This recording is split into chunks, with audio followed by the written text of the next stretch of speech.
دستان السحاب ينصفت حاولنا تبقى خوينا نهزباوي دحنا تقراي كتوننا إيمان حالنا قادر نقبل حقرنا سنك عبيت وراي حزبنا عممت أحد رتعن فتحي زقومت من ديا ددبيت ميديا من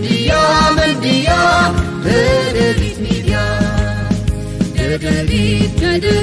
ددبيت اندعتا تلفت تصيحة بريتا ددبيت اندعتا تلفت تصيحة بريتا ددبيت ميديا فلفل صصوي حبريتا سلام تعني هبلي كبرانن بيسب ددبيت ميديا كمون تخاتاتلتي مدب كاباكم ناباكم وبزلهم معدي ساعات قصاصرا سلام كتكون لنا منه ددبيت ميديا بس ساعتين نقربو مدب كاباكم ناباكم حيزنا قريبنا لنا أبناء لومي ناي ساعتي مدب كاباكم ناباكم كم تطري وزلهم كل عمدلاو ورار نقيح بحري زبل قميت الله مبزحت أسب زيوم كنا قربهم كلنا انت ايكم تدغاغمو وزيو كبل غاليو زبلون الله ندغاغمو صلاتي يدغاغمو وسل زلوي ندغاغمو كاب ايرتراويان نلعلنا عنا سلازبصحنا ون يكونن مغنيات لنا نحنا خم تغارو نقيح بحر زغبر ورار نعنا نتغارو خندينا يزاكل امباكت لو ويلنا خنحسب كلنا ازيو نغنغبر كل غزي نقوح زخونه محبرسب كل غزي بزعبا زو غداي زيو بدنبي ويل اوير زخونه محبرسب كلونا ناي قدن سلا زخونه كنسرحو قديتاي حدا بدنب خنستوعلو زلنا اب مبزحتهم بروجراماتنا ون يقربهم يه ناي بروباغندا برينسيبل ناي ايثيوبيا دربيا زلعلاي تسئنن دغاغما زعامنا يتسئنن سلازخونه كل غزي حاسوتنا دربيو بروباغندا بدم بيبعتو بندا سرحو يقصلو نحنا نعقنا نغرفو سبي امنو حزبي امنو دحريو نافتو هزغراي واغا زخفلو درجه يبصحنا مالت سلازي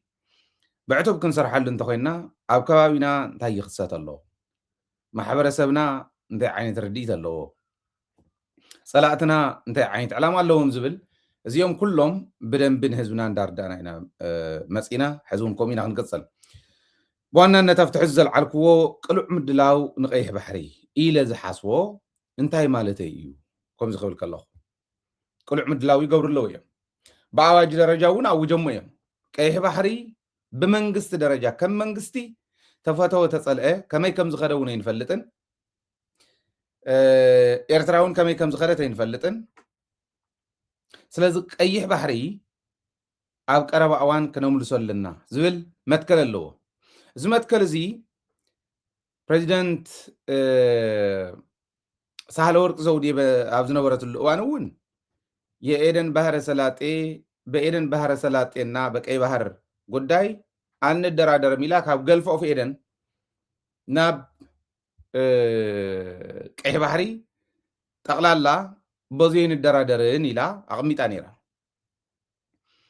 ሪሰንትሊ እውን ታየ ህዝቀ ስላሴ ናይ ጂኦግራፊ እሱራት ኮይና ይነበርን ቀይሕ ባህሪ ክነምልሶ ኢና ዝብል ቃል በቃል ተዛረበይ ለዚ በፕሬዝዳንታት ደረጃ ቅሉዕ ዝኾነ አዋጅ ኣብ ልዕሊ ቀይሕ ባህሪ እንዳኸደ ጸኒሑ ይሕዝውን ይግበረሎ ማለት እዩ ካሊ ፕሬዝዳንታት ጥራሕተ ይኮነ ጠቅላይ ሚኒስትር ናይ ተዓዲ ቀዳማይ ሚኒስትር ናይ ተዓዲውን በቅሉዕ ናይ ቀይሕ ባህሪ ጉዳይ ናይ ሞትን ናይ ሕየትን ጉዳይ እዩ 10 ሚሊዮን ሰዲደ ዋይፕ አውት ገብሮም እየ ቀይሕ ባህሪ ናይ ምምላስ ጉዳይ ንሶም 30 ዓመት ይወሲዱሎም ንሕና ከዓ ብ30 መዓልቲ ክነምልሶ ኢና እዚኦምን ካልኦትን ቃላትና ተዛረበ መጺ ብርሃኑ ጁላ ኢታማዦር ሹም ናይ ተዓድውን በባሌም በቦሌም ቀይ ባህር እናስመልሳለን ኢሉ ቃል በቃል ተዛረቡ እዩ ንቀይሕ ባሕሪ ተዳለው ኢሉ ልዩ ዘመቻ ዝበሃሉ ዳልዮም ንቀይሕ ባሕሪ ዓዳሊናዮም ኣለና ኢሎም ብግልፂ እውን ተዛሪቦም እዮም እዚኦም ዝቆፅረልኩም ዘለኹ ካብ ሞንጎ ኢትዮጵያውያን መራሕቲ ናይ ኢትዮጵያ መራሕቲ ቃል ብቃል ተዛረብዎ እየ ዝደግመልኩም ዘለኹ እዚኦም ኣሰልጢናዮም ዝብልዎም ኣባላት ሰራዊት ኢትዮጵያ እውን በቃ ሕዚ ኣብ ዝሓለፈ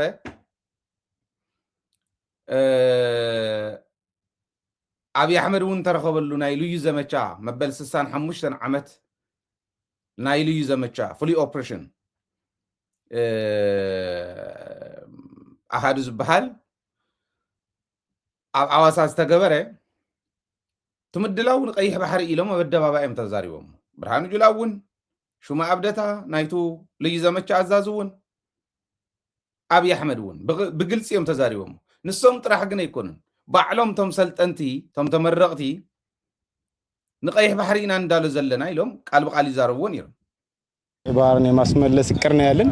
ቀይ ባህር ድሮም የኛ ነው አሁንም የኛ ሆኖ ይቀጥላል ማለት ነው ቀይ ባህር ቢመለስ ብናስመልሰዋለን ብዬ ተስፋ አደርጋለሁ ቀይ ባህር የሚገባው ለኢትዮጵያ ነው ስለዚህ ቀይ ባህርን ደግሞ እናስመልሳለን ቀይ ባህር ጉዞ እንግዲህ ያው ከህዝባችን ምንም አንፈልግም ከህዝባችን የምንፈልገው ሞራል ብቻ ትውልዱን ያው ይሄን ነገር እያየ ቤት መቀመጥ የለበትም እኛም መከተል አለበት ምንም ለሀገር ስለሆነ ድረስ ቀይ ባህርኛ ነው ለወደፊትም ለቀጣይም ቀይ ባህርኛ ሆኖ ይቀጥላል ማለት ነው ማስመለስም አለብን ለማስመለስም ወደፊት እንጂ ወደ ኋላ አንልም ቀይ ባህር የኛ ነው ነገም ዛሬም ዝግጁ ነን እዚያ ያ ሕዚ እዞም መናእሰይ እዚኦም ስለዝተነገረዎም ስለዝሰልጠንሉ ከምዚ እንተወል ዝንወር ነገር ኣይኮነን ትዋና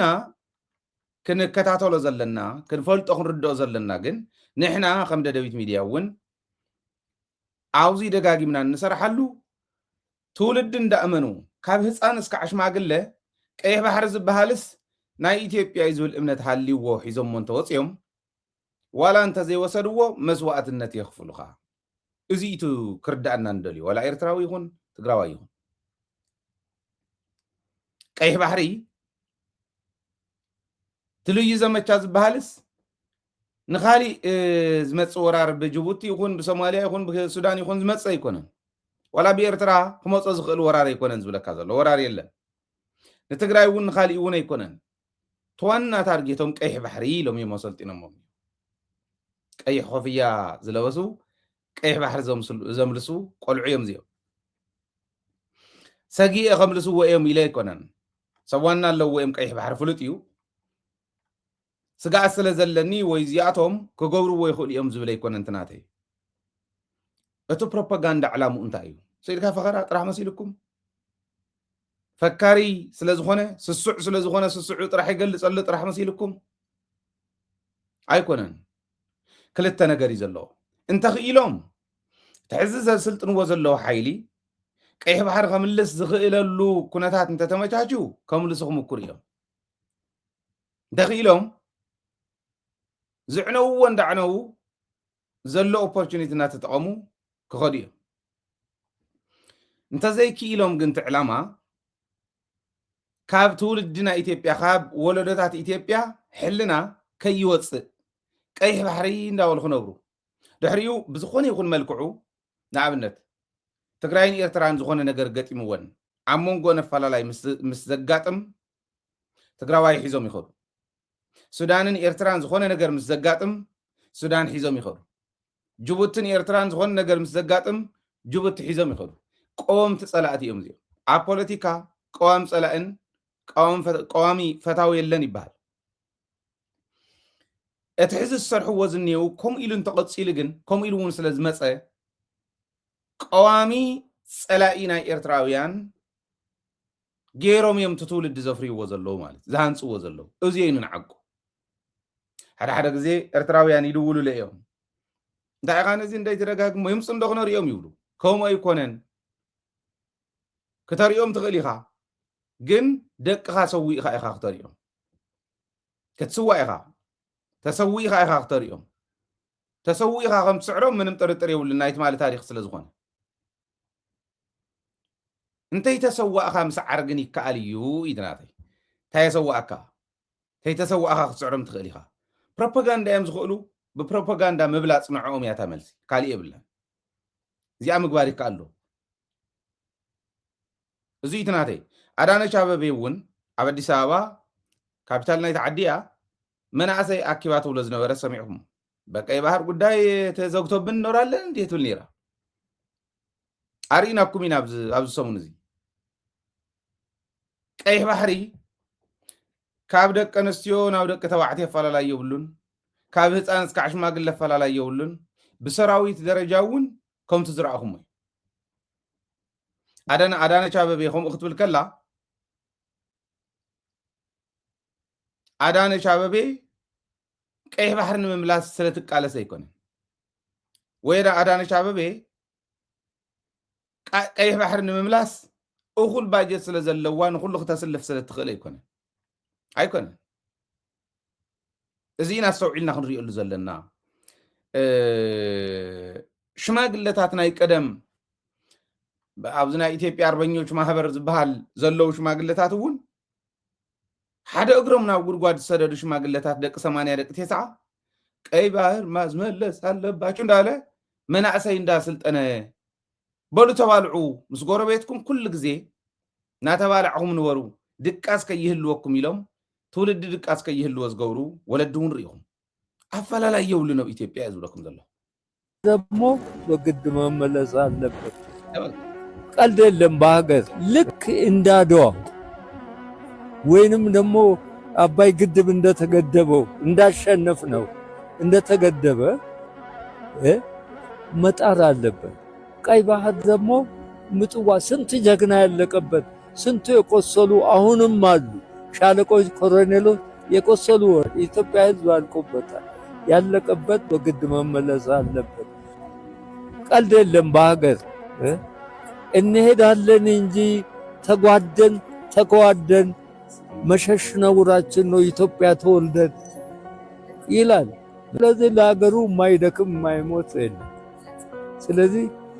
የሀገር ፍቅር ያለን ሰዎች ነን ለልጆቻችን በግድ ማስተማር አለብን እኔ አደራ ምለው ምንድነው ሀገሩን ይጠብቅ ዳር ድንበሩን ይጠብቅ ጠብቀን ለዚህ አድርሰናል ከአባቶቻችን ተረክበን እኛ ደግሞ በራሳችን አገልግለን አሁን ለልጆቻችን በግድ ማስረከብ አለብን እንዳስረከብናችሁ በርቱ ነው የምለው ታይቶም ዘም ሽማግለ እዚኦም ሕዚ ኢኹም ትብልኮ ማለት እዚኣቶም ደሞ መፅኦም እዚኦም ኣላዒሎም ደሞ ከምዚ ክገብሩ ኢልካ መንዓቕ እውን ትኽክል ኣይኮነን ኣነ ከትርፎ ዝደሊ እንታይ ይመስለኩም መስዋዕትነት ብዘይብሉ ኣማዕዲኻ ብምርኣይ ምዕሩይ ዝኾነ ምሕደራ ብምውናን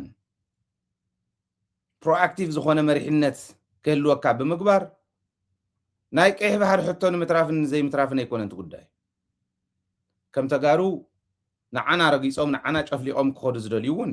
እንታይ ጨፍለቁና እንዳሃለው ብጋንኡ ክንነቕሓሎም ብጋንኡ ክነፍሽሎ ኤርትራውያን እውን መስዋዕትነት እንታይ ከፈሉ ብጋንኡ ነቲ ከም ዝበለ ተሓሳስባ ከፍሽልዎ እዚ ክንገብር ንኽእል ዶ ኢትናተ ይሕቶ እዚኣነ ክንገብር ታተድልየና ታናቶም ኮር ክእለት እንታይ እዩ ክእለቶም ፕሮፓጋንዳ እዩ ሚድያ እዩ ኣብ ሚድያን ፕሮፓጋንዳን ክንፍክር እንታይ ኮነ ከምቲ ሕዚ ዝገብሮ ዘለኹ ኣነ ምቅላዕ ምኽኣል መሸሽ ነውራችን ነው ኢትዮጵያ ተወልደን ኢሉ ዘይረሪኢኹም ኢትዮጵያ ከም ኢትዮጵያ ትግራዋይ ዘይብሉ ኩናት ስዒራ ይትፈልጥ ኩናት ስዒራ ይትፈልጥ ትግራዋይ እንድሕር ዘይሃልዩ የለን በቃ በብዝኸዶ እናተጓተተ ከስክስ መልዓል ዝኣብዮ ሰራዊት መፂስ ይትረፍዶ ነቲ ፍሉጥ ተዋጋኣይ ንኸምኡ ዝበለ እውን ምስ ዓርኩ ኣብይዎስ እንታይ ይኸውን ኣሎ ብኢትዮጵያ ኮ ንሪኢ ኣለና ኢትዮጵያ እንታይ ትኾነላ ሕዝስ ብተግባር ንሪኢ ኣለና ኢትዮጵያ ንበይና ተዋጊኣ ሰዓርት የለን ካሊእ ተሪፉ ዝያድ ባሬ ክመፅእ ከሎ ብሶማልያ ኣሰበ ተፈሪ ጭሮ በፂሑ ነይሩ ይብልዎ ድሬዳዋ ሙሉእ ብሙሉእ ሒዝዎ ነይሩ እዩ እስካዕ ድሬዳዋ ሒዝዎ ነይሩ እስካዕ ኣሰበ ተፈሪ ሒዝዎ ነይሩ ይበሃል ደርጊ ምስ ጨነቆ እንታይ ገይሩ በሉ ናይ ትግራይ ጉዳይ ጠጠው ነብሎ ምልሻ ስርናይ ናይ ትግራይ ንውሰድ እዩ ተጋሩ ወሲዱ ምልሻ ስርናይ ዞም ነጭ ለባሽ ዝበሃሉ ዝነበሩ በቲ ግዜ ንሶም ምስ ኣተው سعيروا سوي أمن نزي من اللي شاسرنا يم سعيرهم نزياد باري حتى تولدهم كاب تقراي من اللي شاسرنا يوسيدي سعيروا تقراواي زي بلو بينو ناتدف حسب سوماليا خلال سوماليا ملوء حيزس هارري ملوء حيزس أوروميا شورو بصحيني رئيس بزال شورو أسبة تفر بصحيني زياد باري كاو أسبة تفر ناب أداما حسابوا خندي مخان ناب ديسابا خندي مخان عاوزي مسبت حمس شنو أيراتونا تتقمكوي برغز تغارون بايلتات نيرمي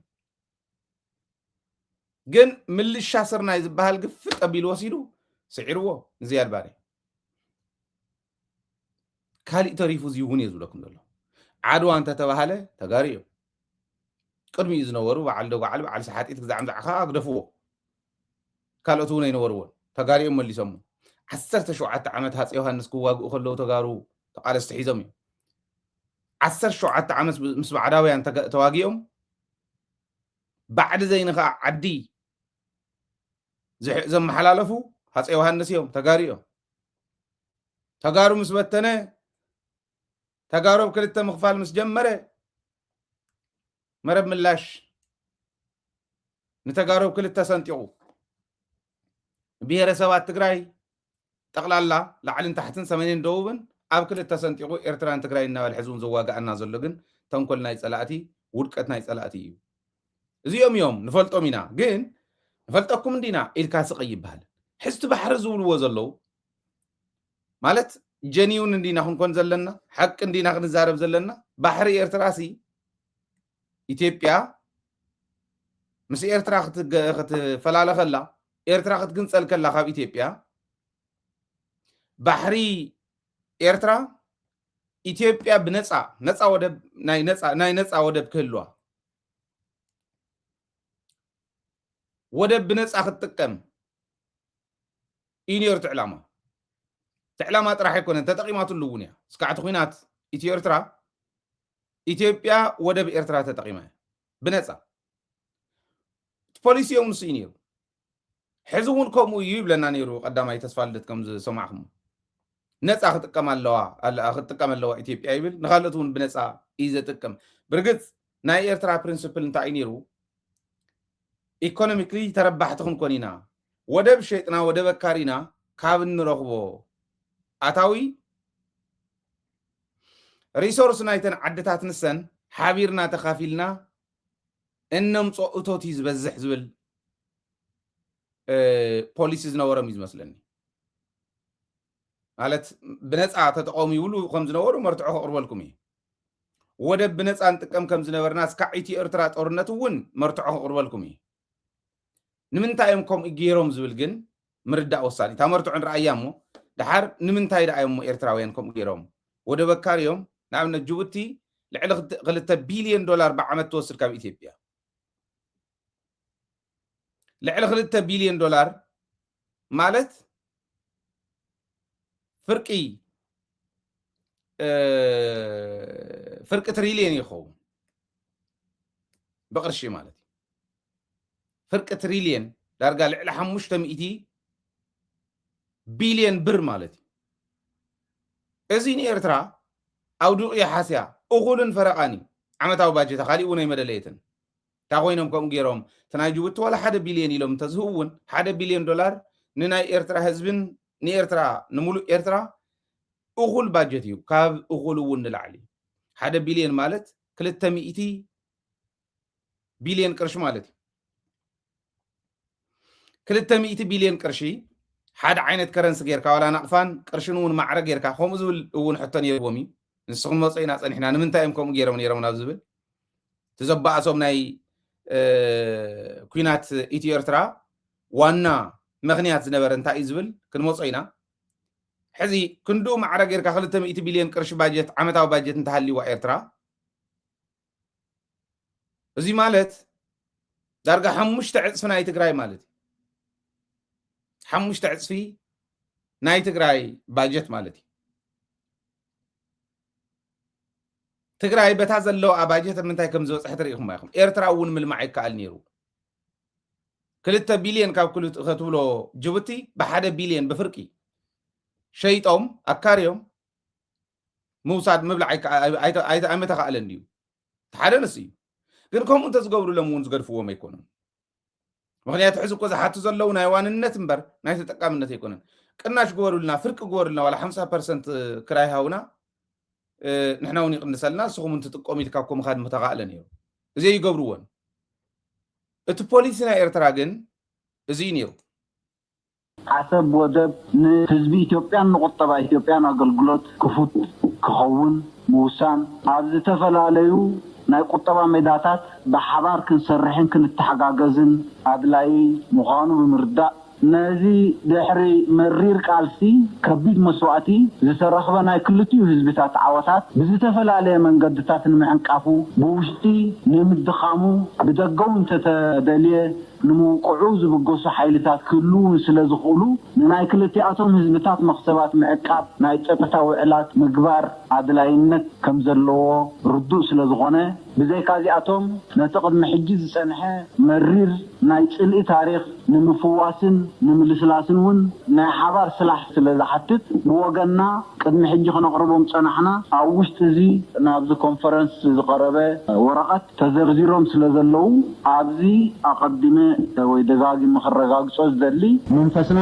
ንድሕሪ ሕጂ ዝመፅእ ንመፃኢና ከመይ ጌርና ዝምድናታትና ከነማዕራሪ ንኽእል ናብ ዝብል ዝጠመተ ምዃኑ ነዚ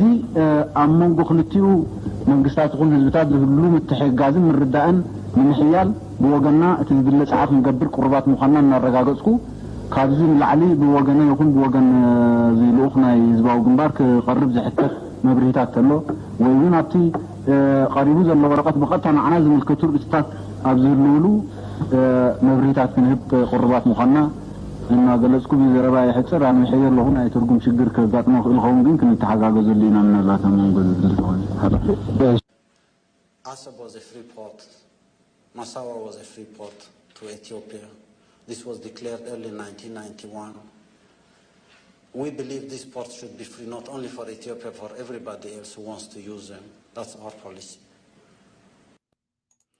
ሕዚ ፖሊሲና እዩ ብለና ኣሎ ምፅዋዕን ዓሰብን ፍሪ ፖርት ነይሩ ንኢትዮጵያ ጥራሕ እንተይኮነ ንኻልኦት ሃገራት እውን ፍሪ ፖርት ነይሩ ይብለና ኣሎ ሓቁ እዩ ምክንያቱ 1991 ተወሲኑ እዚዩ ተዓውጅ ነይሩ እዩ ፖሊሲና እዩ ብኣዋጅ ኣብ ኣደባባይ ዝዓውጅናዮ ፖሊሲና እዩ ነይሩ ይብል ሓቁ እዩ ሰሚዕና ያለና ኦረዲ ታቅድሚ ኣሰማዕኩም ኣብ ትግርኛ ማለት እዩ ሕዚ ኢትዮጵያ ነፃ ወደብ ትጥቀም ዝነበረት ንምንታይ እዩ ኢትዮጵያ ነፃ ወደብ ክትጥቀም ዝገብሩ ዝነበሩ ኤርትራውያን ከንታይ ነይሩ ፖሊሲኦም ነፃ ወደብ ትጠቀም ዝብል ጥራሕ ሲሉ ጥረፍ ፖሊሲ ኣይኮነን ዝርዝር ክህልዎ እዩ ኢትዮጵያ ንዑ ዘይምጥቃማ እንታይ ተጎዲኣ ኤርትራት ፖሊሲ ንሱ መሓዛ ከንታይ ተጎዲኣ ኢልካ ዕሪኻ ምዝርዛር ይከኣል እዩ ኣነ ከም ዝመስለኒ ንኸቕምጦ ዝርዝር ፖሊሲ ናይ ኤርትራ የንበብክዎን እታ ዝፈልጣ እንታይ እያ እዛ ሕዚ ገለፃ ዓሰብ ይኹን ምፅዋዕ ነፃ ወደብ ኮይኑ ኢትዮጵያ ከግልግል ካልኦት እውን ክጥቀማሉ ይኽእላ እየን ዝብል ዕላዊ ኣዋጅ ከም ዝነበሮም ፖሊሲ ከም ዝነበሮም ብግልፂ ኣውጆሞ ስለ ዝነበሮ ኣደባባይ ስለ ዘሎ እዚኣ ንፈልጣ ኢና ኢትዮጵያ እውን እስካዕ ኩናት ኢትዮ ኤርትራ ትጥቀመሉ ነይራ እያ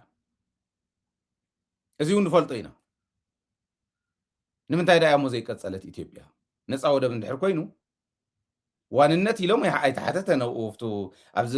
ዘመነ ኢህደግ ኣይተሓተተን ኦረዲ ላዕላውነት ናይ ኤርትራ ዘኽብር መሪሕነት ከም ዝነበረ ፈልጥ እየ ኣይተሓተተን ናይ ወደብ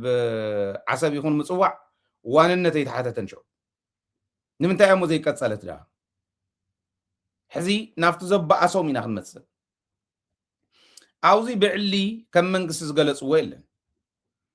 ብርግፅ ናይ ክቡር መራሒና ነብስሄር መለስ ዜናዊ ኢንተርቪዋት ሰሚዐ ነይረ እንታይ ዝብል ዘባኣሰና ባድመ ይነበረን ዘባኣሰና ቦርደር ይነበረን ዘባኣሰና ኢኮኖሚያዊ ጉዳይ ነይሩ እዩ ዝብል ሓደ ናቕፋን ቅርሽን ማዕረ ይኹን ናብ ዝብል ኣትዮም ዋ ሃገራት ኢና ናቕፋን ቅርሽን ብናይ ዓለም ዕዳጋ ኢና ክንትርጉሞም እምበር ንሕናን ንስኹምን ስለተፋቶና ናቕፋን ቅርሽን ማዕረ ጌርና ክንከደ ይንኽእልን ዝብል መልሲ መሊስና ኣሎም ኖ ክኾነ ኣለዎ ናብ ዝብል ከይዶም ሕዚ ናቕፋ ትሕት ዝበለ ስለ ዝነበረ ከመይ ጌርና ማዕረ ንገብሮ ኣብ ዕዳጋና ምልውዋጥ ማዕረ ብማዕረ ክንከይደ ይንኽእልን ዝብል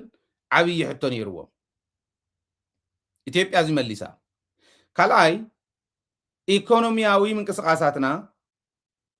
መስርሕ ንግበረሉ ዝብል ናይ ኢትዮጵያ መትከል ነይሩ ተተጋጊ ኣርሙኒ ኣነ ካብ ንባበይ ከምኡን መራሕቲ ይገልፅዎ ካብ ዝነበሩ ናይ ኢትዮጵያ መራሕቲ ብፍላይ እየ ዝወስድ ዘለኹ ሕዚ ኢኮኖሚና እውን መስርሕ ንግበረሉ ኢልና እዮም ምክንያቱ ኤርትራ ካብ ኢትዮጵያ ድላያ ትወስድ ነይራ ካልእ ተሪፉ ቡና እኳስ ሓምሸይቲ ኤክስፖርተር ነይራ ብዓለም ቡና ኤክስፖርት ካብ ኤርትራ የለን ቡና ንባዕሎም ዝኾን ክህልዎም እዩ ንኤክስፖርት ዝኾን ግን በቲ ትወስዶ ዝነበረት ኣይኮን ናይ ኢትዮጵያ ቡና ወሲዳ ኤክስፖርት ክትገብር ከላ ሓምሸይቲ ነይራ ብዓለም ስለዚ እዚ ምግባራን ካልእ እንተይኮነ ገዚኦም ወሲዶም ኤክስፖርት ክገብሩ ንቡር ግን ናይ ኢትዮጵያ ሪሶርስ ብምጥቃም ምዕባይ ይከኣል እዩ ፍሪ ፖርት እንተሂብናዮም ፍሪ ኣክሰስ ቱ ር ሪሶርስ ክህልወና እዩ ንድ ንሱ ተጠቂምና ክንዓቢ ንኽእል ኢና ናይ ኣፍሪካ ሲንጋፖር ምምስራት ይከኣል እዩ ዝበሃል ካብዚ ዝተበገሰ ከም ዝነበረ የርእኒ ኤርትራ ሪሶርስ የብላን ማለት ግን ኣይኮነን ኣብዚ ሕዚ ኤርትራ መዓት ሃፍቲ ተፈጥሮ ኣለዋ ኣይወፀነ ኣይተጠቐመተሉ ንስካዕ ሕዚ ገና እዩ ልክዕ ከምቲ ናይ ትግራይ ምዕባይ ይከኣል እዩ ነይሩ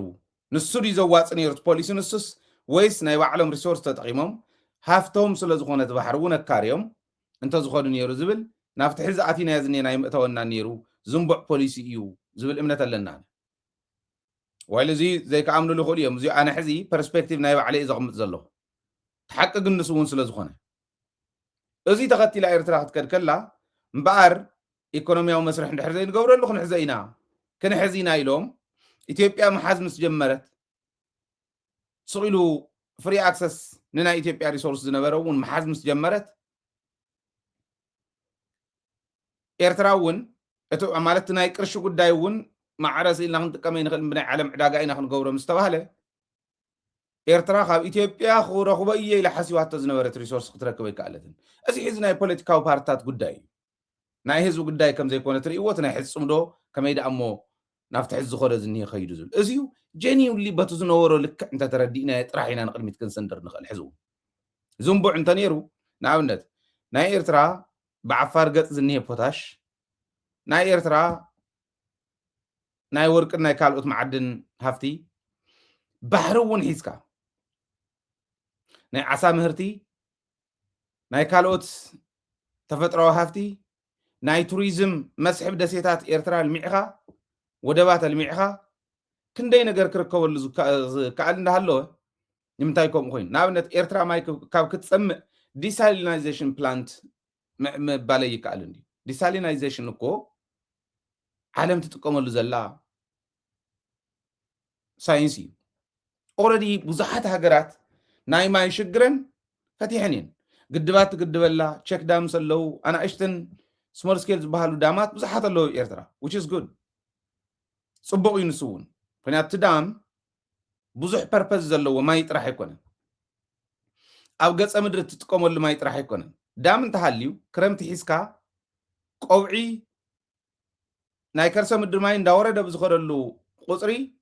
ኦፕቲማይዝ እንዳገበርካ ሪቻርጅ ኦፕቲማይዝ እንዳገበርካ ኣብ ከርሰ ምድሪ ጥራሕ ተጠቃሚ ክትኮን ትኽእል ኢኻ ኤርትራ ባይዘወይ ማይ ብማይ ምግባር ይከኣል እዩ ሜዳ እውን ባዕሉ ማለት እዩ ይከኣል እዩ ናይ ሪቻርጅ ኦፕቲማይዜሽን ስትራክቸራት እንዳሰራሕኻ ይከኣል እዩ ካብኡን ላዕሊ ግን ዲሳሊናይዜሽን ፕላንት ኢኒሻል ኢንቨስትመንት እዩ ሃይ እምበር ናይ ነዊሕ ዘመን ሽግርካ ዝፈትሓልካ ስለ ዝኾነ ባሕሪ ሒዝካ ቀይሕ ባሕሪ ተታሒዙ እዚ ጌርካ ምፍታሕ ይከኣል እዩ እስራኤል ማይ የብላ ተፈጥሮ ዝናብ ብጣዕሚ ውሕድ እዩ ኤርትራ እውን ካብ ትግራይ ውሕድ ይብል ኢና ኤርትራ እውን ግን እስራኤል እንታይ ገይራ ንባዕላ ናይ ባዕላ ናይ ማይ ጠለብ ብዲሳሊናይዜሽን እዩ ማጆሪቲ ናይ እስራኤል ቀረብ ዲሳሊናይዜሽን ናብ ሳፕላይ ዲሳሊናይዜሽን ንሪቻርጅ ኦፕቲማይዜሽን እውን ሲ ዋተር ኢንትሩዥን እውን ይከላኸልሉ ግራውንድ ዋተር ሌቨሉ ልዕል ኣቢሎም ኖርማሊ ማይ ንጆርዳን እንታይ ተረፈ ይሸጡ ማይ ንባዕሎም እኺሎም ኢሪጌሽን ምድረ በዳ ኣልሚዖም እዮም ካፍተን ዓበይቲ ናይ ኣግሪካልቸራል ፕሮዳክትስ ኤክስፖርተርስ ሓንቲ ኮይና ዘላ እስራኤል ስለዚ ኤርትራ ዲሳሊናይዜሽን ፕላንት ክህልዋ ይኽእል ዶ ከምኡ ጌራ ክትረክዕ ይትኽእል እንድያ ማይ ጠለባስ ናይ ማይ ቀረባስ ውሕድ ህዝቢ እዩ ብደንቢ ጌራ ብኡ ጥራሕ እኳስ ክተረክዕ ትኽእል እያ ሳፕላያ ማለት ዲማንድ ምስ ሳፕላይ ክተመጣጥን ትኽእል እያ ማለት እዩ ሕዚ ንሱ እንዳሃለወ እዚ ክትገብር እንዳኸኣለት ብኢሪጌሽን ክትለምዕ እንዳኸኣለት ሪሶርሳ ክተውፅእ እንዳኸኣለት ከምኡ ዓይነት ፖሊሲ የዋፅዶ ነይሩ ንምባል እየ ዘቕምጦ ዘለኹ እዚ ሕዚ ሳቶም ገምጊሞም ናይ ባዕሎም ምሁራን ገምጊሞም ዘቕመጥዎ ኣለዎም ናይ ባዕለይ ፐርስፔክቲቭ እየ ዘቕምጥ ዘለኹ እንድሕር ዘየዋፅእ ዘይምውሳድ ይከኣል እዩ ግን ተሓቂ ንሱ ስለ ዝኾነ ኢትዮጵያ እቲ ናይ ኢኮኖሚ ጉዳይ መሓዝ ምስ ጀመረት ኤርትራ ባድመ ወሪራ ካሊእ ወሪራ ተሓቂ እዚ ኣብቲ ናይ ኣልጀርስ እውን ትርእይዎ ንስ ኤርትራ ሕዚ ፅምዶ ኢልና ንኸድ ስለ ዘለና ከምዚ ክብል ከለኹ ፀረ ፅምዶ ከይድካ ዝብል ሰብ ኣይሰኣንን ተሓቂ ናይ ትግራይ ናይ ባዕላ እውን ናይ ውድቀት እንተ ነይርዋ ናይ ትግራይ ውድቀት ናይ ትግራይ ዓወት ናይ ኤርትራ ውድቀት ናይ ኤርትራ ዓወት ኢልና ገምጊምና ብድፍረት ክንግምግም ከለና ኢ ኤርትራ እውን ዝቕየር ትግራይ እውን ዝቕየር እዚኡ ንረኣዮ ወሪራእያ ከዓ ነይኮንኩን ዝብሎ ኣልጀርስ ኣብ ኣልጀርስ ውዕል ኣንብብዎ ተመሊስኩም እዚ ነርቱ ምኽንያት እዮም ዝብሉ ናይ ኢህወደግ መራሕቲ እውን ማለት እዩ ኣነ ዕድል ረኺበ ሓደ ክልተ ዝኾኑ ካልኦት እውን ዘዛረብክዎም ብዛዕባ ዝሓተትክዎም ንሱ እዮም ዝብሉ እዚ ነይሩ ማዓዘ መሬት ኮይኑ ማዓዘ ቦርደር ኮይኑ ዳሞ ብቐሊሉ ክፍታሕ ዝኽእል እንደ ነይሩ ግን ናፍቱ ናይ ቦርደር ጉዳይ እውን ፍጹም ኣቲና ክነስተኻኽለ ኣይንደልን ናብ ዝብል ውሳነ ዝኣተወትሉ ኤርትራ እዚ ስለ ዝኾነ ይብሉ ንሱ ዲ ነይሩ ካሊእ ምሽጥር ነይርዎም ድዮ ውሽጦም ልክዕ ከምታ ርግፅ ከምቲ ናይ ኣብዪ ኣሕመድ ኣይኮነን ግን ከምቲ ዘይንፈልጦ ውዕላት ሕዚ ዝኒሄ ከምኡ ክኾን ይኽእል እዩ ብዋናነት ግን እዚዩ እቲ ናይ ኤርትራ ወገን እዩ ብኢትዮጵያ ኸ ኦኬ ነፃ ወደብ ኣሎ እቲ መስርሕ ቀስ እናበልካ እናተኣታተኻ ምኻደ ይከኣል እንዲ ነይሩ ኮይኑ ናይ ኢኮኖሚ መስርሕ ክንደይ ናይ ዝኣክል ስታበርን ኮይኖሞም እዮም ነይሮም ኤርትራውያን እሞ በቃ ይጠንጠን እንደዋላ ናብ ኮሸቐጥ ስለ ዝኾነ ዓለም ክንረኽቦ ንኽእል ኢና ተባሂሉ ብርግፅ ረኺቦሞ እዮም ግን ነፃ ወደብ ከምኡ ኢልካ እናተጠቐምካ ምዝላቕ ከመይ ጌርካ ኢኻ ምስ ናይ ኢኮኖሚ ጠለብ ናይ ኤርትራ ከተካሓሕሶ ነይሩ እኳ ዝብል ምርኣይ ወሳኒ እዩ ማለት እዩ እዚኦም ምርኣይ ስኢኖም ዝብል እምነት ዘለኒ ኣነ ኤኒወይ እዚኦም ኩሎም ናብ ምንታይ ወሲዶሞ እቲ ጠለብ ናይ ዋንነት ባሕሪ ናይ ተስፋሕፋሕትን ናይ ኤርትራ ዝንቡዕ ኢኮኖሚ ፖሊስን ክልቲኦም እዮም ተጋጭዮም ኮላይድ ገይሮም ክልቲኦም ምግጫዎም ናብ ዘይዛሪ ህልቂት ኣብፅሑ ኤርትራ እውን ዋጋ ከፊላ ኢትዮጵያ እውን ዋጋ ከፊላ ካብ ኩሉ ንላዕሊ ግን ትግራይ ከዓ ዋጋ ከፊላ መንጎ ስለ ዘላ ሕዚ መራሕቲ ኢትዮጵያ ተጋሩ ስለ ዝነበርዎም ብላዕሊ ጠቅላይ ሚኒስትር ኮይኑ ቀዳማይ ሚኒስትር ኮይኑ ዝመርሕ ዝነበረውን ትግራዋይ ስለ ዝኾነ ኩሉ ኢትዮጵያ ዝሓንፈሸቶ ኢትዮጵያ ዝገበረቶ ትግራዋይ እናተኸሰሰሉ ይመፅ ዳስዋይ ዋጋ ከፊልና ሕዚ ተረዲእዎም እዩ ኤርትራውያን ትግራዋይ ዋርድዮም እምበር ፀላዮም ኣይነበረን ሕዚ ሪኦሞ ትፅምዶ ይሓይሽ ናብ ዝብል ዝመፃናሉ እውን ነዚ እዚ ንሓዝ ኦኬ ሕዚ እዚ እንተሒዝና ኢትዮጵያ ትሕዚ ናብ ባሕሪ ንክትዘምቱ ተዳለው ናብ ወፍሪ ባሕሪ ናይ ምምላስ ወፍሪ ተዳለው ትብሎ ዘላ ትግራይ ጨፍሊዕካ ትግራይ ሓምሽሽካ ምዃኑ ይርዳእና ንሕና ቀይሕ ባሕሪ ኣመልኪቶም ክለዓሉ ከለው ንዓና ጨፍሊቆም ክኸዱ ምዃኖም ስለ ዝርዳእና ኢና ንቃለሶ ዝብል ከዓ ንሪአ ምክንያቱ ቀይሕ ባሕሪ ኤርትራውያን ኣለዎ ሰብ ዋና ኣለዎ ሰብ ዋና ዘይቃለስ እንታይ ይተወና ኢልና ከይንብል ንዓና ሓምሽሾም እዮም ዝኸዱ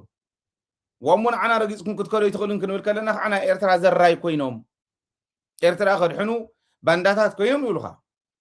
ባንዳ ኮይኑ እንዳሃለውን ዋዕሉ ባንዳታት ኮይኖም ኢሉ ሽም ትግራይ እናበላሸወ ይኸይድ ሽም ትግራይ እናበላሸወ ጥራሕ አይኮነን መሬት ትግራይ ሒዞምሉ ዘለዉ እኮ ሆስቴጅ እኮ ይተታሒዝኒ that's why ኤርትራ እውን እንተይተረፈ ናጽነት ትግራይ ክትቃለስ ኣለዋ ዝብለው እዚ ሓደ ግዜ ኣነ ከልዕል ከለኹ ሆስቴጅ ሒዞም ኣሎ ወይ ኤርትራ ሕልፉና ንዓኹም ረጊፅና ኤርትራ ክንቅጥቅጣ ወይ ከዓ መሬትኩም ኣይትረኽቡን ኢሎም ሒዞም ኣለዉ መሬት ተጋሩማ ሒዝካ ኣይትነብርን ኢሎም ምስ ተጋሩ ኮይኖም ክቃለሱ ኤርትራውያን ናይ ግዲ ይብሎም ነይሩ ሕዝቡን ከምኡ እየ ዝሓትት ተገብርዎ ኣለዎም ትግራይ ንመሬታ ክትምልስ እያ መሬታ ክትምልስ ኣብ ትቃለሰሉ እዋን ግን ኤርትራውያን እውን ይምልከቶም እዩ ንምንታይ ንሕና ናቶም ዋርድያ ኮይንና ኤርትራ ምውራር ኣይከኣልን ላዕላዊት ሃገር ምውራር ኣይከኣልን ካብ ኩሉን ላዕልና ዓነ ሓሊፍኩም ክትከዱ ኣይትኽእሉን ኪድ ብቡር የፈትኖም ድሕር ደሊኻ ትግራይ ረጊፅካ ግነ ይከኣልን እዩ እዚ ክትብል ከላ ትግራይ ንትግራይ ምውራር ኣይከኣልን ዝብል ኤርትራዊ ክፍጠር ናይ ግድን ይኸውን ማለት እዩ እዚ ተሓቂ ክኾን ዘለዎ እዚ ይገብሩ ደለው ሕዚ አብይ አሕመድ ጌታቸው ብጥዑይ እንዳሃለው ናይ አብይ አሕመድ ድሌት ይገልጾ ነይሩ to the acting president of the Tigray region. What did you mean in the last part of that tweet, sir? You mean the money-making enterprise part? Mm-hmm. Yes. Look, yeah, Abiy has been ratcheting up genocidal violence against the people of Tigray, and anyone who he thinks is standing in the way of his genocidal campaign. Abiy, from the get-go, has never been interested in peace, has never been interested in democracy, has never been interested in reforms. He was mostly interested in making sure that the entire Ethiopian population cowed into submission. So, you know, the Tigrayans, unfortunately for him, stood in the way of his imperial ambitions. He wanted to be the king of kings of Ethiopia, but unfortunately the حتى حدا دليت زي حدا قبل عليه تግራይ زمتلو بقى كلن بركخ خيد يي ግን كل زنبركخ نعنا طرح يكون انتلون ኤርትራይ ታዋና ምክንያቱ ናብ ኤርትራ መሕለፊ መንገዲ የለኒ نعنا في يحلف ዝደሊ ሓደ ታሪክ ነጊረኩም ነይረ ሓደ ሰብኣይ كلب نيراتهم بدرج زمن حرزا خلبي افتو تقوم ديبونا يدرج سلازنا نبره كحلفون تولو ذا خلبي حنا ولت حميساتهم تبلمو نتوارديا تنقحو دمص غيهلو كحلفون تول اوبريشن كسرح وارديا هانغ غيركا لمئتاو مالتي حمس مسبلتهم قتري تمهاراي ناي قدام مسيلهم ናይ ፈለገ ህይወት ተማሃር መሲሎም መጽዮም ስለ ማርያም ኢሎም ከለሙን ከለው ሒላም ዝመጸት ምን ጠለቢሎም ማሃዲሞ ደርጊ እንታይ አብይ ተተኮሰ ኢሉ የማነ ጸጋም ክብል ከሎ ኸርኮም ይካለን ሃዲሞም ቀቲሎም ማግን ድሕሪ ዝተወሰነ ግዜ መጽዮም ኦፕሬሽን ፈጺሞም ኦፍቱ ዲፖ ነው ሲደሞ እና ከምዚ ገይሮም ምስ ወሰዱ ድሕሪ ዓወት ዞም ሰው ኣይከልዎም ጽዮም ዛኸልብኩም ምን ሹማ ክበሃሉ ከለው ታግኒያ ኢሎም ትረኽባ ከመ ሓፍታ ማለት ትረኽባ ከምታ ተቀተለት ያ ሹማ ኢሎም ቀሊዶም ይበሃል ሕዚ እንታይ ዝብለና ዘሎ ይመስለኩም ክሓልፍ ይደሊ እየ ኣይተሓልፍን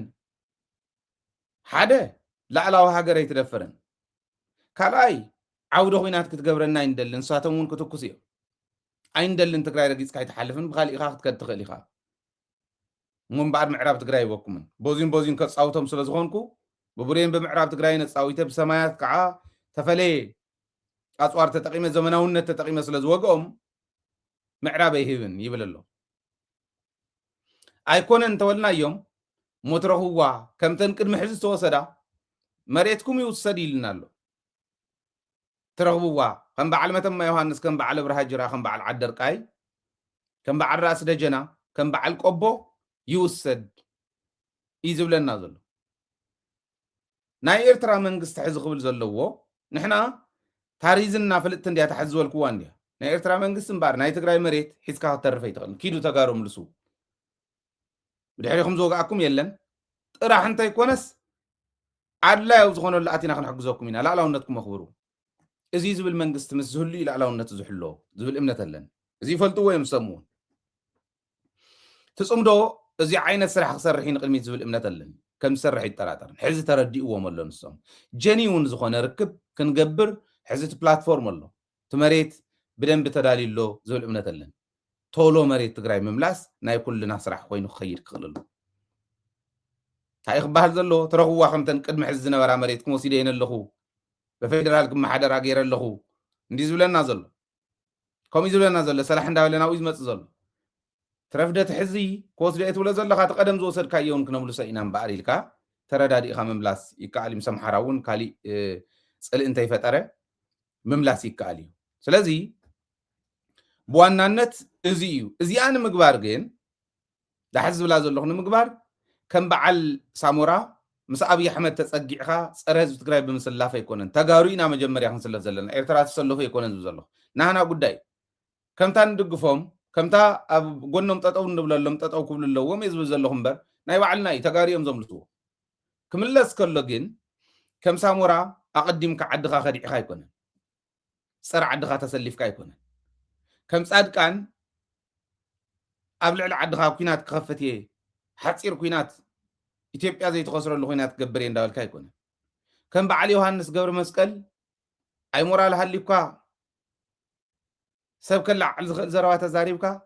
ኣይስቕ ኢልካ ጎተተት እናበለ ባጋውየ ዝዓይነቱ ዘረባ ምዝራብ ኣይኮነን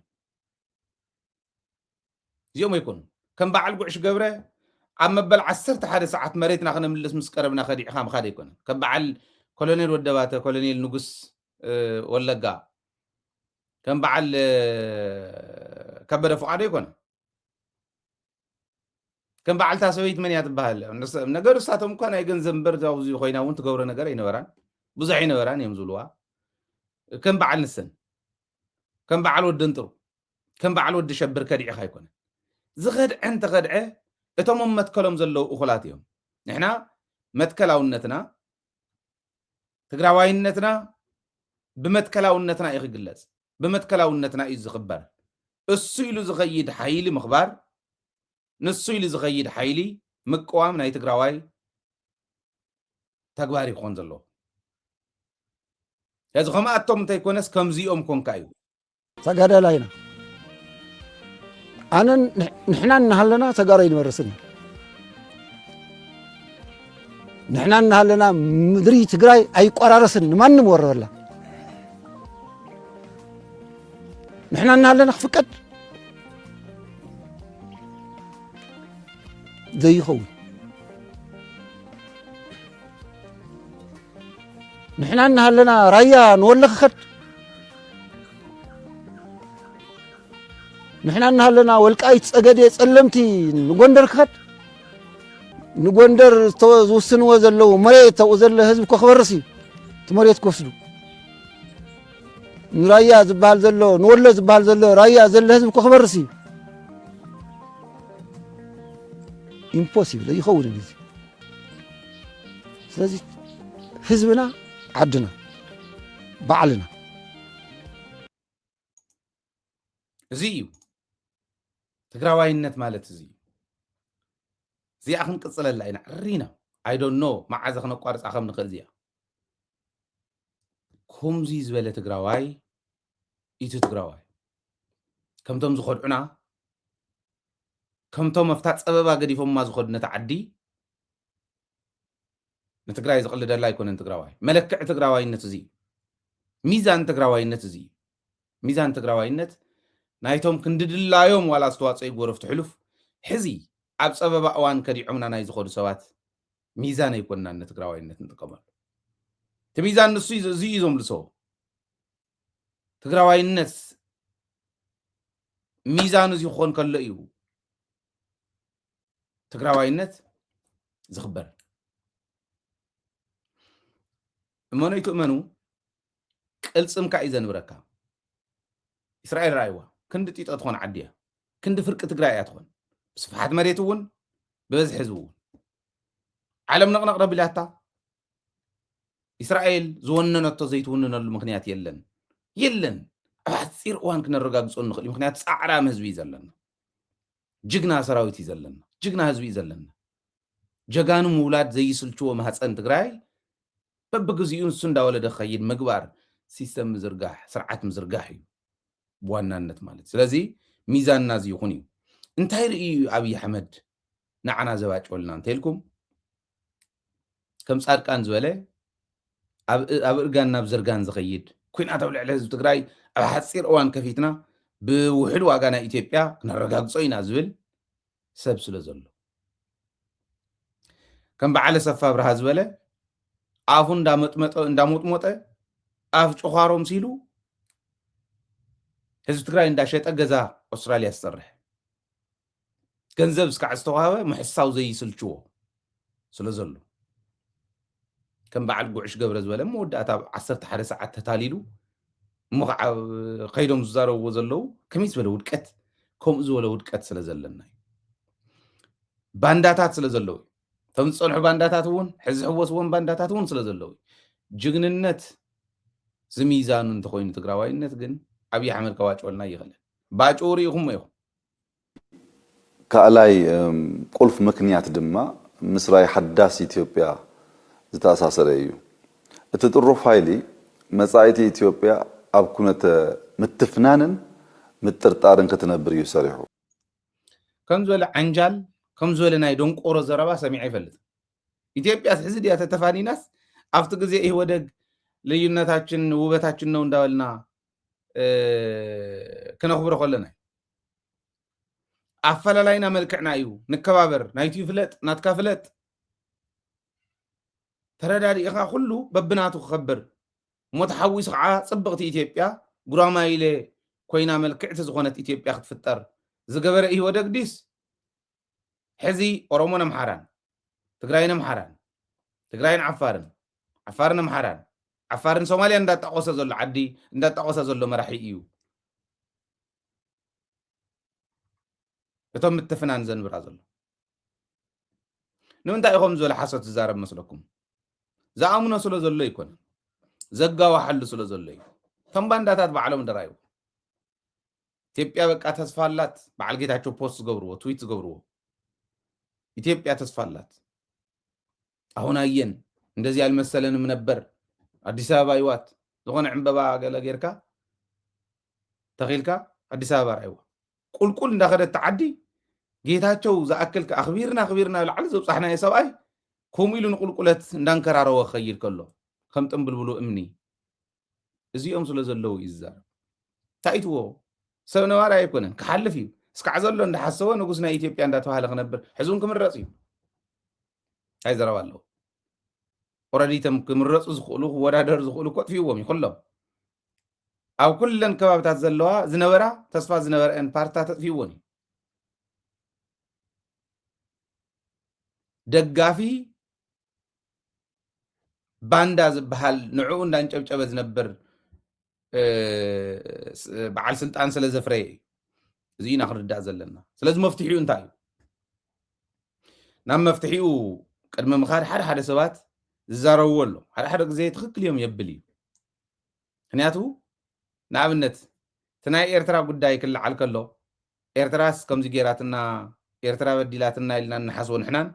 ንሳቶም ብሙሉእ ንሶም ዓዲሞም ዘምፁ ንኤርትራ እውን ዓዲሞም ዘምፁ ኮይኖም እንዳሃለው ኤርትራ ምእታዋ እውን ይንፈልጥን ኢሎም ዝኸድዑናን ዓለም ንኸይተኣምን ጨፍጫፍና ንኽነውሕ ዝገበሩልናን ሰባት ሳቶም መድሕን ኮይኖም ነታ ገዚኦም ዘምፅዋ ነቲ ገዚኦም ዘስርሕዎ ዝነበሩ ግን ሙሉእ ብሙሉእ ፀላእ ገይሮም ክሰርሑ ከለው ትማሊ ዝበልዎን ሎሚ ዝበልዎን ካሊእ ስኢል ናይ ሰማይን ናይ መሬትን ኣፈላላይ ዘለዎ ኮይኑ ክንሪኦ ከለና ጨርቃ ጨርቅ ፋብሪካ ውስጥ የኤርትራ ሰራዊት አልማዳ በሚባለው ጨርቃ ጨርቅ ፋብሪካ ውስጥ የኤርትራ ሰራዊት አልባሳትን በማምረት የኤርትራ ሰራዊት ወረረህ ለማለት እንዲህ አይነት ሙከራዎችና የሳቦታጅ ስራዎችንም ለመስራት የተዘጋጀ ኃይል ነው። ራቁታቸውን የሄዱ ሰዎች የኤርትራ ልብስ ለብሰው መጥተዋል። ለዚህ ነው ኤርትራ ወጋን የሚሉት። እንግዲህ ራቁታን እንዋጋም መቼ። ስለዚህ ከሆነ ሰራዊት ኤርትራ ኣብ ትግራይ ኣትዩ ከበርቲ ገበናት ፈጺሙ ትካላት ዘሪፉን ዓንዩን ንጹሃት ቀቲሉን ዓሚጹን ሲቪላዊ ትህተ ቅርጽን ማህበራዊ ትካላት ዘሪፉን ዓንዩን ብፍላይ ኣብ ከተማ ኣክሱም ኣብ ውሽጢ ክልተ መዓልታት ብኣማይት ዝቁፀሩ መናእሰይ ጨፍጭፉ ኣክሱም ጥራሕ ዘይኮነስ ከም በዓል ኣድዋ ዓዲግራትን ሽረን ሓዊሱ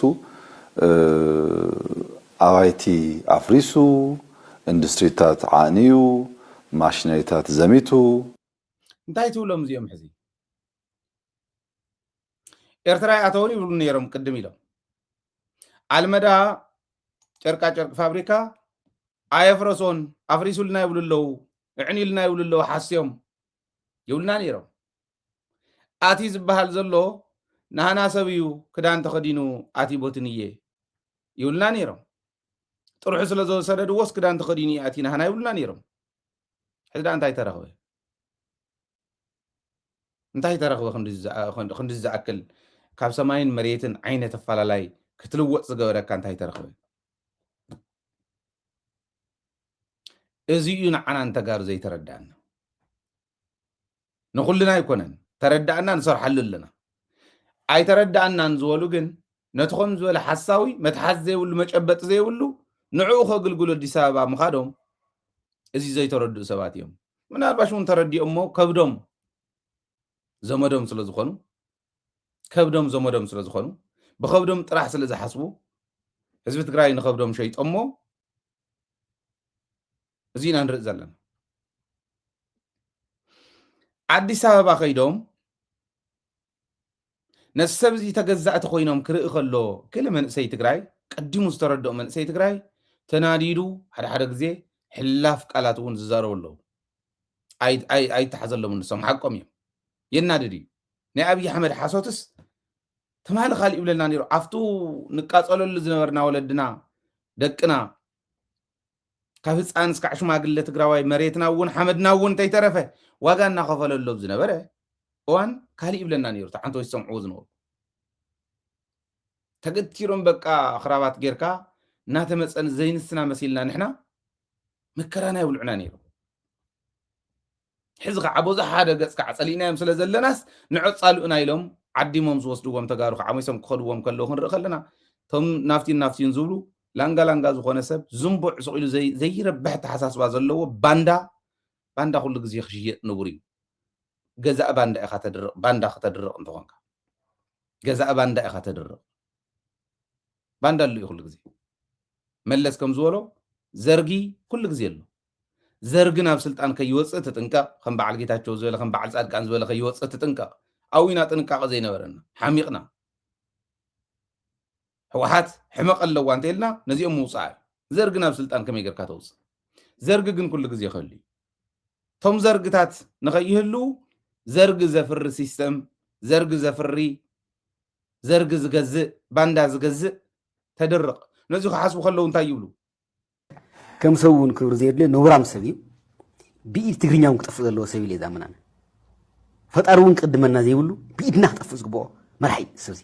እምነቱ እዩ እዚ ንሕና ብምጥፋእ ይንኣምንን ግን ሓቁ እዩ ዘየብል ነገር ስለ ዝኾነ ኣይኮነን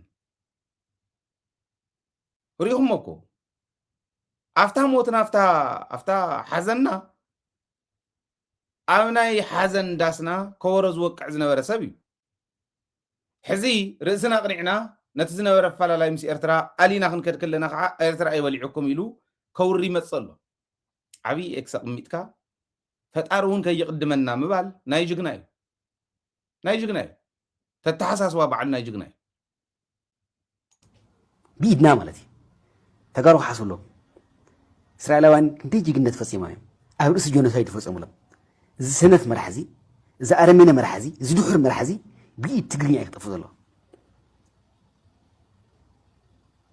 ብኢድ ትግርኛ ይክጠፍ ኣሎ ብኢድ ተጋሩ ይክጠፍ ዝግባእ ብኢድ ካልኦት እውን ክኾነ ንፈቅድ የብልና ከምዚ ገይሩ ዘጥፍአናን ዘብረሰናን ከፍርሰና እውን ዝሰርሐ ዘሎ ኣካል ብኢድና ክንጥፎ ኣለና ከምዚ ዓይነት ሓቦ ዘይሕዝ ዘይቃለስ ሰብ ኣብ ምንታይ ኢና ክንጥፆ ኣነ ይርደን ንከምዚ ዓይነት ድሑርን ኣፅናትን ዝኾነ ስርዓት ድሑር ኣረመኔ ድሕረቱ ጨኸንኡ ተሪኻ ብምሉእ ዝብገስ كافت صار سلطانه زخونه دحرته زبقزي تشخنوا كلهم أرمينيا وزخونه سرحت زغورم زلو بمولم ززارمون كله مالتي ديكلر زغورمون بعلو دحرته يزري نزو دحر أصنعتي مراحي زهطلو نايد حدا دعور مرعسي نحدا صنعت مراحي كركوات خونو زدليو تغنيا تزاربتي قرمني يقرمني أم أعرض ولا سرعة السرعزي مش كله 30 مزلة سرعتي كم تفلتر مش كله مالتي كعود كلب اللعلي عود كلب زي أي قلت صنع أبي أحمد مش السودان مش إيرترا مش تجري مش أمحارة مش أورمو مش صومالي مش كله أكل زجاج أزله بصره أو حسير ساعات عد زفرسه كم برشكو فحزة بالعدي هستوانا إذا أكل زي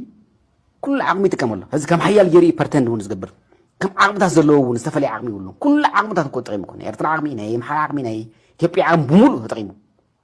أو استقراك وفيركم نفلتنا حزلوا عقم خاف الذي وحجي تايد بهال كم قال مسلكن وحجي مس وسدكن عينت زبل يبل نيرو بزوا اسمن قد مص كاينا زبل مغا مالتي استودا تاناي مفرحن ت رعد خفتر سقات خفتر تقراي كلعلع فح خبل كسنبل تسفع قرصي نحنا تقارينا تقراي تبهل عبد خلنا قيمو كله نتقراي دو كنبل مزخون اكل لكم لنا مزخون اكل ابلصقنا زتكس واحد ناي مخت حيلي ودينا مزا اكل زيكا انا زي صناتي زار من حيلي زيكا مزخون اكل كوين انا قالص زغبنا زي مص خفتحنا يقبل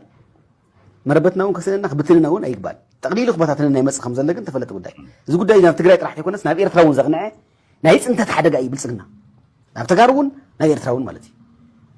ትማሊ ካብ ኢንተርቪው ዝረኣኽዎ ዋና መልእኽቱ እዚ እዩ ኤግዛክትሊ ብደንቢ ተኸታቲልዎ ማለት እዩ ብደንቢ ተዓዚብዎ ማለት እዩ حقو وانا دقاف وشال نايهلون أبي أحمد جن بتوم تقرأي كحيدهم نسلت أنا أبي أحمد زكال الزلو تقاريهم سلز مفتيحي انتاي هنا عاوز حزقوان حدا تو ناي أبي أحمد تنكل كم تزرعهم كم زول زنبر مفلات مرد إدلي هنا دوموزكو دوموز يلن تو هاي تقرأي حقي باجت سلازخ الكلا فيدرال منقصص دموز يلن كسنا يجزيو محدار نولو اوكي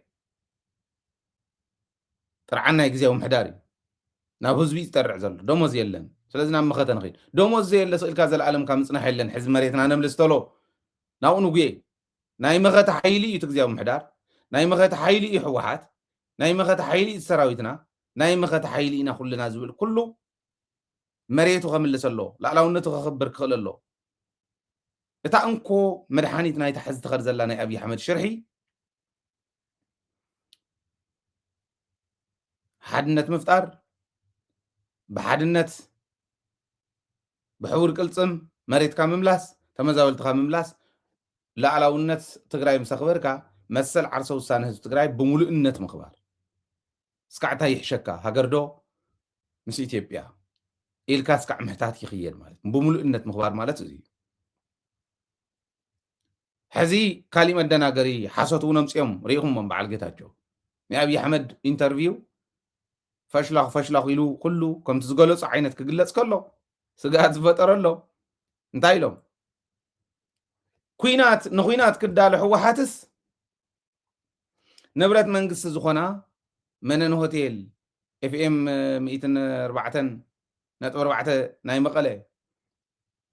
كم زول بيت صحفت كم زول زيو يشيط الله يلو نخوينات يدالو حزن نخوينات زدالو زلو نسي يزبل ريتوريك مفتار ملعلي مفتاري علم بهم تأمن ناي علم ردي تفتو كبابينا زخيد زلو بوت حز زولو زلو ساتم زولو خون مقباري تعلمو تحققن كالي مصاخهم بلعخهم يبلنالو زغون حصاوين حيزلو مالت انديا صار ميسايل منصا صار درون منصا صار اير منصا اي اب تግራይ اب ኤርትራንካ ክንድቱናቱ መሓዚ ካብናቱን ለዓለም ሓዚ ለስታ ይግበር ሓንቲ ነገር ተተንጊፋ ከም ዘለዎ አዲስ አበባ ምዕናዊ نزي أحسيو نايد سابا هزبي تتنقق كولا خلالو كاب سمر أنت تلعيلاون عفار تتنقق كولا خلالو غنيات ملسلو نخلو ملسلو إذا نقبر المفتيحيو تفليتنا يي تاي مفتيحيو قداماي باندان جغنان مفلاي باندا شميو جغنا شميو جغانو خم تزرعهم معنتو يم بعلو الدم بيتي زغلص وزن بريتنا جغنت مالت باندا مالت ناي بعل صادقاني ازيو بدم بغير كفالي خمرداي باندان جغنان مفلاي كاو تحتاتنت متغبار بتغبار تحتاتنت كرغاغص مغبار تحتاتنت انتحلي حدنتنا يمصو حدنتنا انتحليو بحور قلصم نقالس بحور قلصم تتقاليسنا اب حصير اوان لالاونتنا نخبر مسل عرس وساننا نخبر زيد حد دحريو حقن سرعتن زلوا تግራይ مناص ناي بعلا بوليس تاتا استراتيجي تاتا لالاويت عد اندحر تفطيرا زيهم كلهم تا تግራይكم زيغير كاخت هانصات خليخا كاو قالسنا كل غزي نمسل عرس وسان ندحر كوينو عرس مركوسا اميننا اينا نقد قلصم كلونا الله ايكونومياو قلصم بوليتيكاو قلصم دبلوماسياو قلصم وتادراو قلصم قطباو قلصم ازيوم قلاصمنا ابعلنا زمركوس كون قلل تግራይ زعاتو سرنا انا بايزوي رديت بحال ناي بركينا فاسو بوليس انتنختل زبلص يبالي قدم 38 عامت كبابي مسلني توماس سانكاراز جموري قتيلهم منعو بحصيروان تاناتو بوليسي جن حزي ابراهيم تروري العلو عرس مركوسا ايت امنتهم نزيوم زخر زلو رديتكم حيسكم وغدلكم اتويلم بعلنا اخلاتينا لذي عرس مركوسا مالت زياتهم فليت كاتردي خام غادي بيراو ربح العلامان منصار علامها تلمها فليخ عند حركيتك كل غزي تسعر علامه زي بلو بعلامه زي من رحمته عنيني يموداتو مغتنا انت اينيرو برخا خنوص خلنا دغز نبرن وشتز نبرن منغستنا يملس ناو نور نملس صلاتنا وصو هذه ببرتاو قالس مصنا صلاي ببرتاو قالس ممكات علامه حيزنا خيدنا سعرنا علامه سلز نبرنا علامانا نصور انت خوين كل غزي نسعر انودق علامانا نصور تزي كويني نابعنيني ناتو علامانا نصور انت خوين نصور تزي كويني اوزيو بعد صادقان قدم ممصوبنا مريحነት زخونو مالت توسنا سبات تساوسيهم توسنا إليت ناي تግራይ ተአከወል አኺባኒ صادقان تزمرح نصادقان تزمصون ጌታቸው ተዘምጽዎ ገለመለ ዝብል ክትሐያል ክትዕኒ አው ዘቅረብኮ ተስታውሲهم ጌታቸው ይምርሐዮ صادقان ይምርሐዮ ደብረጽዮን ይምርሐዮ ሃይለ ይምርሐዮ ትግራይ ክቅየር እንተ ኮይኑ ንጹር ዕላማ እንተሃሊ عنيني نبل نصر علامة سلازي بلنا بوليتيكاو علامة نانتاي بوليتيكاو علامة ننس أهجرة تقرأين تزخون نافت زعتنا يعنيني ناي سلطان شكوت أي ما أتنا مغنياتو تعلامة نسا أتشفن مقبار مني مراح كوينير تم جنرالات كلهم جنرالاتهم كلهم جنرالاتهم تحدنا تحدي بلع الغوين خمرح نمنتهي مصيومكم اوكي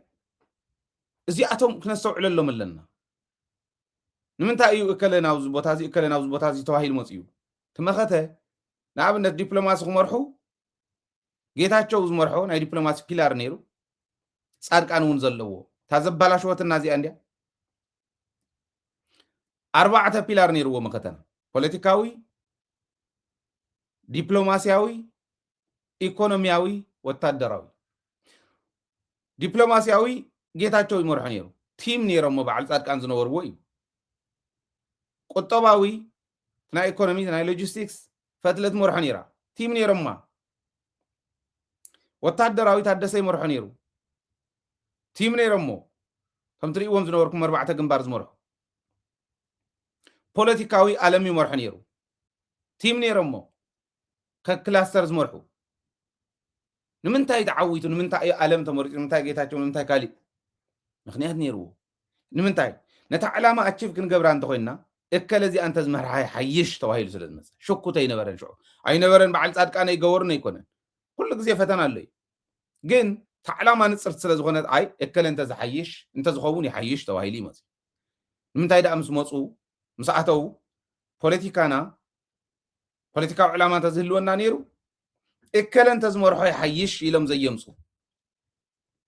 جيتاچون بساريها ماري هاي مزي دبرتينون بساريها ماري هاي أوديو ودوردون بساريها ماري هاي مزي بعد صار قانون بساريها ماري هاي مزي نمنتاي علامه يلن تعلامه ناي بينهم علامه ناي قلهم ناي سلطان علامات راهين نصر علامه ناي تግራይ ናጽነት ዝብል ተዝኸውን ነይሩ ኣብረህት ክትመርሑ እንተ ኮይና ኣብረህት ሓጎስ ክመርሑ እንተ ኮይና ሓጎስ ወልደ ማርያም ክመርሑ እንተ ኮይና ወልደ ማርያም ተባሂሉ መተኸደ ንምንታይ ትዝሓሸ እከለ ኢልካ ምዝራብ ዝከኣለሉ ተዕላማ እዚ እዩ ነዚ ክመርሑ ዝኽእል እከለ እዩ ነዚ መንገዲ እዚዩ بدنبي እንዳጸረገ ዝኽድ ፖሊሲና እውን ነዚ ይመስል ኢልካ ነፂርካ ብኻድ ይከኣል ስለዚ ፖሊሲና ተነፂርና ዕላማ እንተሃሊና ፖሊሲታትና ነቲ ዕላማ መፈፀሚ ኮይኖም እዮም ዝቕመጡ መራሕቲ ነዚ ክምረፁ ከለዉ እውን ተረቢልካ እከለ ይሓይሽ ኢልካ ናይ ግድን ክትመርፅ ኢኻ ህልውናኻ ከተረጋግፅ ስለ ዝኾነ ዕላማና ምንፃር ናይ ግድን ይኸውን ማለት ስለዚ ዓወት ብትልሚ ዓወት ብትልሚ ገባር እኳ ክሓርስ ከሎ ስትልሚ ዝበሃለሉ ትትልም سلكا محسابه يكون لعل ليلكا خيركا ملكت تقمط تحرسو ملكت كم زي غيرك حارسكا قميتكا اوزين خجمر اوزي خباب تليمكا كاوزين اوزي خبصح እንደዚህ አትወስደኒ ወይ እንደዚህ ሰዓት ክትወስደኒ ያሉ ዘሪኡ ዘዘር አፈልዩ ዝሩኡን ዘይዝሩኡን ከይሕውስ ንሳይ ሓርሳ ዳሓሪ ትልም ይዘር ከምዳ ላይ ይዝኸይ ትልም ማለት ንሱ እዩ ካብኡ እንተልዓለ ትልምና እንታይ ናይ ሓፂር ናይ ማእኸላይ ናይ ነዊሕ استراتيجياتنا فلينا عندنا خنقمط زلنا ازي نكبر ازي انت غيرنا بتكبر كنركبينا كم مقزام ناب تكبر نساغر زبليتو ناتي مالتي كم مقزام ناب تكبر نساغر انا خيدن يره توسن عدي اوروباون توسن زيره امريكاون توسن زيره ابز زورلن بوتا ابز خد كلن بوتا انت لعل كان يعدس غلغليو نتحدى أشو عتب شو منت أقوله زيد حيش زيد حيش نوع على سوي لخرتتنا لي حدر سلا زي فلتة علامة قال لي عقلا أنا عد قد كده فنا دحين يوم كه كمين قرنا أنا دحين عد زيدين أو قزام اللو مالتي نبوري عقو مختري هزبهم قزم نبوري أتي اللي تخسى جروز قبّا نحنا كوينا خسى جروز قبّان زم هارنا خالي تأمر كوي يقولون بيتمر تتسرح بقبرنا ولا الدنيا زولدنن زي ولدنن بسقا زولدنن زي ولدنن كله أواصل الله إذا أنا تمهر كلها يونيفرسيتي أنا تمهر كلها هاي سكول نا إليمنتري كلها كمير كله تو عدي بيتمرتي خسر خلا حر عدي بيتمرتي يسر حلنا قبل كله وديكم مهر له طرح إليكم عدخ مهر عدخ إير موران كله وإلي تكله وخساقر سلزدلي محبر سباو السنة إيزي محبر سبك أخت الساقري خاخت سرح زلك أخم مهر كم بعل قبر خيدان كبر خاخت ملق شقر خاخت ملق ناي موران مرحي إيهيلو يس بهال استاينا مرحي توسنا بلسقنا يكون نوري يسرح وزلو بقلت يزو نقر زلو كأرومي يزقبا ازي انت تعريمو زي انت ندحر علينا يو ساتهم تعريمو من مسمرهم تاعتهم علامانا نصور انت خوينو نعلامانا زمسل بوليسين استراتيجين قريصنا نقدميت نمسغار ايا ابينا نسون مغبار ግን መጀመሪያ علامه منصار يدلي زبلينا خنوصل زلنا خبل دالي لذي بوانانነት زي انت تردينا كم حزبي كنساغرينا زي انت زي تردينا كم حزبي زلالمنا افتح عنكليت كنبرينا سلازي قزمكا سلازي صلاخايه نتحرق لا غدفو ናይ ዓዲ ጉዳይ سلازي በልካ ሞት እዩ እስራኤላውያን ኩሉ ግዜ ንልዕሎም ንሱ سلازي ጎወር እዩ ቅድሚ 2000 ዓመት ዝወሰንዎ ዝምብዕ ውሳነ ናይ ስደትን ናይ ምብትታንን ድሕሪ 2000 ዓመት ተመሊሶም መጽዮም ናይ 2000 ዓመት ጌጎኦም ከስተኻኽሉ እዮም ተገዲዶም ኦኬ እዚ ኢና ክንኮን ንሕና እዚኣ ኸይንኾን ተንሕዝ ንብለን ዘለና ምስተኻል ይደሊ ተናይ ቀይሕ ባሕሪ ወፍሪ ዝወልና ዝጀመርና ለዚ ፕሮግራም እዚ እውን ኤርትራውያን ንሱ ኤርትራ ይስደድ ኣሎ ነዊሕ ግዜ ገይሩ ካብ ስደት ካብ ዝጅምር تمنقستون بوليسيو يستخاخل سدت كم يقر كاي تطوزو لمعات ممصا يقالي كم يقر كاي تطوزو سدت زبل كحاسو اللي خل الله السدت زلون عد خانتا زي المعخا اب سدت نوع علخا قطعمك يكون حنت معلت توصينو تشدو تصربو كبهال كله جن حماق مرحق متصخل لهم هتلر نعد خاطر تصري كام خالي شو عندنا قدم خندي عمتات وين سخاوي ولد غازت فوو تمليس كختعلي يخا تذكرنا عدنا هنا يزبل توسنا مالت نوح زبل غزي وصلت صنحنا مسحاق زغنا فيديوهات انغدكم زيا حدا ناوزنا انترفيو نا ابي حمدس إساس تزعت نير دنقت نافت انترفيوز قبر الجزا تزعت نيرس كما يمبلعي لم يمسلني سريع ما زياراي برا ماتيو أقسم طرح زي كونس كم بعل أدواء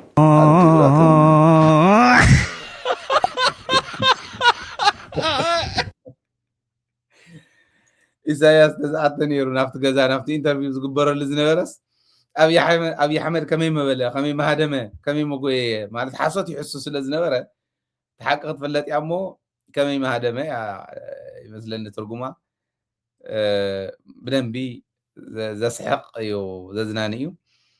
ناي إتياسو سلسا مدالو زنبرة هفتامو ياليون I think منيو شمالس ديو جلس بهالودي مسؤول يسرحي ساعتهم كعقلت يوم ناس حقوا وني أبي أحمد تجوارنا رأيو ላይ ነው የሚተኛው እኮ መሪዎችን ሲያገኝም አይተኮን